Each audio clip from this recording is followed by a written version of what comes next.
ऐसी तौर पर और खानदानी तौर पर दलालों से मुझे दुश्मनी है। चोर और लोफर मेरे करीब नहीं रह पाता है। कभी कभी 2-4 महीने के लिए करीब भी हुआ तो बेचारा नाउमीद होकर छिटक जाता है हमसे, चाहे वो सुधर जाए या छिटक जाए। यहाँ भी देखते होंगे वो सब। अब मैं उसकी परवाह भी नहीं करता। कल भी बोलता था, आज भी बोलता हूँ और अल्लाह रब्बुल इज्जत से दुआ करता हूँ कि अल्लाह तबारक तआला मेरी इस नियत को बरकरार और बहाल रख। चोर उचक के शराबियों जिस दिन मेरी तारीफ करेंगे समझ लो कि अख्तर ईमान बिगड़ गया है। मैं उनसे तारीफ की तवक्को नहीं रखता। आज मेरे भाइयों सड़कें बनी है, दर्जन भर हिसाब देंगे हम आप लोगों को। दर्जन भर से ज्यादा नई सड़कें बनी है, 68 सड़कों की मुरम्मती हो रही है। आप बताइए कितने पुल बने थे। आज नंदनिया में आपका पुल बनने जा रहा है, 8 किलोमीटर नजदीक हो गया। अब दुश्मन से आने वाले लोगों के लिए आपका रोटा, आपका गिरिया से लेकर सीधे कस्बा जाएंगे आप रसैली होते हुए 18 किलोमीटर नजदीक हो गया पूर्णिया। आपका खाड़ी का पुल बन रहा है, 30 किलोमीटर नजदीक हो गया उन लोगों का अपना ब्लॉक। अभी जो सोचा भी नहीं था ख्वाबों में लोगों ने, वो पुल जो आपका बन रहा है अभयपुर में, वो तो रोटा और वैसा ब्लॉक की तकदीर बदल कर रख देगा। किशनगंज के 40 किलोमीटर की दूरी पर 18 किलोमीटर हो गया। दोनों ब्लॉक में आपका डिग्री कॉलेज भी सैंक्शन हो गया। एक टी बूढ़ा आदमी दखनू परसुदा तकलीफ होता, बड़ा तरस हुआ। हाथ में कभी कभी तस्बीह का दाना भी होता है, कभी दीनी जमातों का वो सख्त सरदारी भी करता है। लेकिन इतना सफेद झूठ, इतना सफेद झूठ, लगता है कि सफेद उसकी दाढ़ी टोपी को तो मैं कुछ नहीं कह सकता, लेकिन हाँ कह सकता हूं कि इब्लीस भी सफेद रंग का हो सकता है। उस इब्लीस को हमने देखा। सारी बातें बोलता है कि बोले उसका वो 17 में पुल सैंक्शन करा के रखा था। अगर खुदा के खौफ है तो ले आओ कागज, कहा 17 को सैंक्शन करा के रखा था, लाओ। मैं तुम्हारे सामने कहते हो कि बोले जलील मस्तान ऊपर पावर स्टेशन बनेंगे, यह कहाँ बनवा पाले। तो मैंने कहा आंखों में नूरानी सुरमा लगाओ, आंखों में नूरानी सुरमा। बच्चा अच्छा मैं हूं ना, आपको एक बात जान लीजिए, जिस तरह इमाम जुमा का खुतबा देता है, नमाज पढ़ाता है, उस तरह जब कोई तकरीर करता है वो इमाम होता है। इसलिए कोई इधर उधर भी करे तो उसको ठीक करने के लिए हम काफी है। 5 जने कहे वो आग तो जते उन्हें हल्ला कोई से 5 गुना बढ़ जाए। तो मामला ये है, क्या बोल रहा था कि सफेद झूठ में बोल ही रहा हूँ। मामला ये है कि उसको सफेद इब्लीस के बारे में बोल रहा हूँ कि वो सफेद झूठ जो बोल रहा है, जो मैं उसकी नकल कर रहा हूँ, वो ये है कि यहाँ पर अभी गोस्तरा बलवा में आपका बनना है पावर स्टेशन। और उसको कौन सा नूरानी सुरमा दे के उसकी आंख को नजर आए कि कहां बन पाया पावर स्टेशन। ये सारे लोग झूठ बोल रहे हैं। उनको परेशानी इस बात की है कि उनके कोढ़ियापनी के वजह से इस इलाके का काम नहीं हो सका। आज अख्तर ईमान काम कर रहा है तो हसद की आग में जल जल के मर रहा है। मैं कहता हूं आपको यकीन दावे के साथ, मेरे 10-15 लोग ही थे जिसके कान में मैंने कहा। यहाँ 2 आदमी मौजूद है, साहिद साहब और ये हाफिज राकिब साहब। ये लोग जाके जमीन नापते थे, लोग आते थे भिजवा देते थे। मैं जानता था कि अगर इन लोगों को महानंदा पुल के मंजूरी की खबर मिल जाएगी तो ये लोग जाकर के नीतीश का पांव पकड़ लेगा कि बच्चे भाई अगर पुल बने दिलो तो हमारा मुड़ जाए। मैं जानता हूं ये तरक्की के दुश्मन है ये लोग। इन लोगों ने इस इलाके की तरक्की के रास्ते को रोका।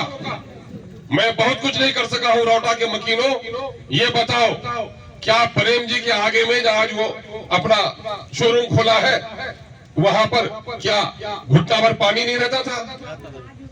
क्या आज रोटा की शक्ल नहीं बदली है? क्या शराब खाना की जगह पे मेरा कुतुब खाना का काम आधा बाकी रह गया है? क्या वहाँ घर बनकर तैयार नहीं हुआ? क्या टॉयलेट्स नहीं बने? क्या ब्लॉक में आम लोगों के लिए बैठने की जगह नहीं बनी? क्या इन बेईमानों की पट्टी वसूलों की जुल्म से लोग नजात नहीं पाए? नजात पाए कि नहीं पाए? बोलिए ईमानदारी के साथ। और हाँ, हमारे कुछ लोग हैं जो लोग सरकारी जमीन में बैठे हुए हैं, उन बेचारों को कुछ दिक्कत है। वो लोग ये कह रहे हैं कि पहले हंचा कम लागू हुई, जमन सभा को लागल वैसे हंचा को लागू हुई।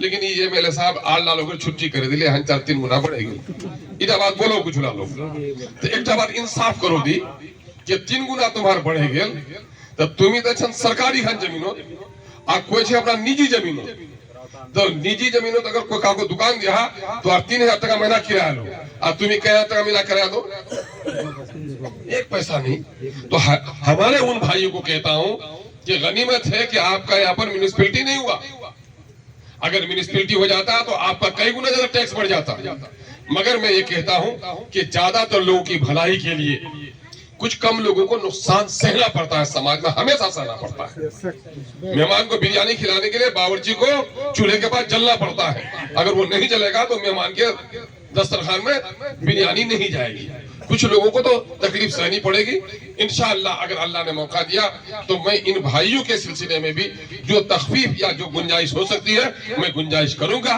कई बार हमने कोशिश की लेकिन यहाँ तो अपना ही भाई है कुल्हाड़ी कहता है कि बांस मैं तुमको थोड़े काटता हूँ तुम्हारा भाई हमको कटवा रहा है हम कह रहे हैं कि तुम लोग वसूली मत करो कम से कम दो यहाँ से दलाल लोग जाकर के सीओ का बीवी का कपड़ा खरीद के मिठाई खरीद के ले आता है कहता है सर हमको वसूली करा के दीजिए ना वो तो 7,000 दे रहा है ना हम 11,000 देंगे अलग से ला के देंगे आपको करता है कि नहीं करता है ना सोना का चेन लेके दे तो ये जो दलाल सब है ना हमारे यहाँ एक आदमी वीडियो को लगा दिया हम वीडियो पर कार्रवाई कर रहे हैं वो वीडियो को मेहमान लगा दिया अब वीडियो का जब ट्रांसफर हो गया तो हमको कहे कि अरे तुम्हारा बहन भी जो गया तो बहन को लेके गया कि नहीं तुम्हारा तो हमारे यहाँ ये चपरासी को मेहमान लगाने वाला अफसर को मेहमान लगाने वाला बहुत ज्यादा है ये अच्छी लत नहीं है लेकिन मैं कहता हूँ भाईजान कि जितने काम हमने कराए तकरीबन 800 करोड़ रुपए का काम कराया और सुनकर ही हमारा जो विरोधी हो बेहोश हो जाता है ना